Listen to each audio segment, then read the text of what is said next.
Hi guys. So today I just wanted to share like a little something. There have been a lot of people in my comments and my messages just everywhere telling me that they've either failed this year or they didn't do as good as they wanted to, and they just feel terrible and they don't know what to do and all of that. So I just wanted to share a few words of encouragement to those people, and you, if you want, you can stay.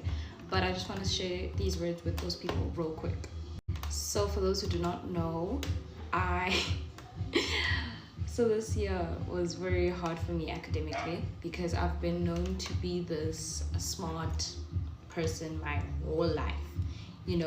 This year was the first year that I saw an average, like my term average, be below 80%. And I technically failed my math paper. I don't know how much you need to pass math in the senior phase. I don't know if it's 40, I don't know if it's 30, but I got 32% on my math paper in the first term, right? And obviously the world ended for me. I felt like I failed. I felt very useless, you know what I mean? I felt very terrible about myself. But as the year went by, there are a few things that I picked up about failure. There are a few things that I picked up about, failure. One thing that you have to understand is that failure is a part of success. Failure is not the opposite of success, right? Failing is a part of success. A lot of successful people have failed. A lot of people who are experts at what they do have failed. And that is completely normal, because why? Failing is a part of success. It's not the opposite of that.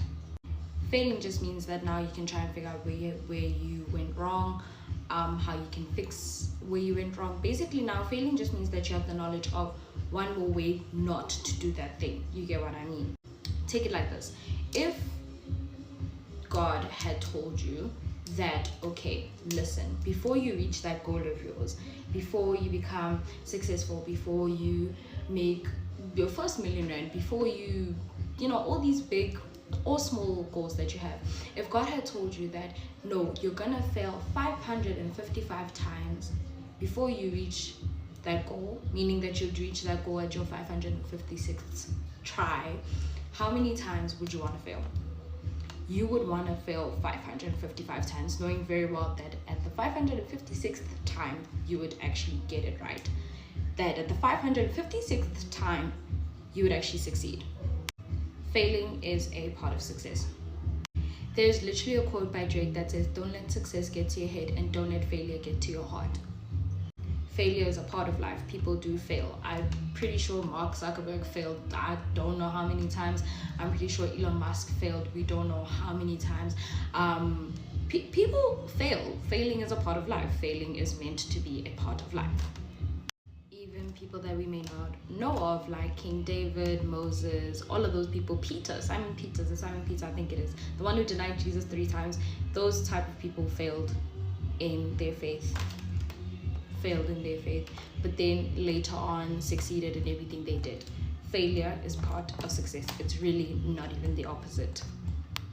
So I do just want you guys to know that literally, if you failed the grade, if you're repeating the year, if you didn't do as good as you wanted to do, because I know that I didn't do exactly as good as I wanted to do throughout this year, it's all really a matter of trying harder next year. Everything that you did wrong this year, you just figure that out, you figure it out, you fix it, and you get a whole new strategy. Because failing showed you that, okay, no, you cannot study with this specific method. That's failing. Failing shows you that, okay, no, these certain friends that you had throughout this year, they were not good for you. Failing shows you that the people that you surround yourself with, the type of content you surround yourself with, the type of just environment that you put yourself in, you should get yourself out of that. That's what failing shows you. Failing shows you that the ways that you used to try to get to your goal were not the ways that you should use, so you should scratch out that way. Eventually you're gonna get to your breakthrough. Eventually you're gonna get it right. Eventually you're gonna succeed. Like I said, if God had told you that you have to fail 555 times to get to your goal, how many times would you want to fail? You would want to fail 555 times, because you know damn well that the 556th time you're gonna get there. So I just hope that you guys remember and that you guys keep it in your mind that failing is not the opposite of success, it's a part of success. And that the next year, 2026, or the year after, or whatever, you should just try harder. And yeah, anyways, I love you guys.